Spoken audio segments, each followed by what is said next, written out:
خب یه توضیح بدم در خصوص انواع ریموت‌های داخل بازار و چجوری باید ست کنید و نکات دیگه. ببینید ما 3 مدل ریموت داخل بازار داریم. یکی کدلرنه که 80-90% ریموت‌ها کدلرنن به خاطر بحث امنیتیش، چون باید از رو برد ست بشه. یکی بلوتوثی، یکی کد فیکسه. و یه نکته دیگه اضافه کنم قبل از توضیح. ببینید هیچ وقت از ظاهر ریموت نمیشه فهمید که کدلرنه یا بلوتوثیه یا مدل دیگه است. مثلا ما این مدل داریم که کدلرنه، این مدل داریم که بلوتوثیه. حتما باید باز بشه و داخلش دیده بشه. این از این.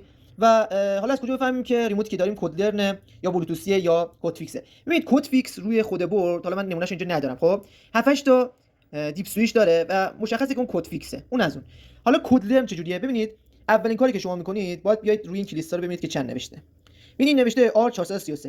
دقت کنید ما R433 هم بلوتوثی داریم هم کدلرن. پس باید به چی دقت کنید؟ به این آی سی. این آی سی مشخص میکنه که ریموت شما کدلرنه یا اینکه بلوتوثیه. حتما میخواید خرید اینترنتی بزنید یا اینکه میخواید بخرید دقت کنید. ببینید کدلرنا خام نمیشن و از طریق برد ست میشن و شما میتونید چند تا درا بهش تعریف کنید. ولی بلوتوثیا خام میشه و شما میتونید ریموت جدیدا از طریق همون ریموت که دستتون هست ست کنید بهش. و حتما این آی سی آدمی که میخواید سفارش بدید این آی سی رو نگاه کنید، طبق این آی سی بفهمید که کدلرن یا بلوتوثیه. کد فیکس گفتم معلومه، دیپ سویچ مشخصه.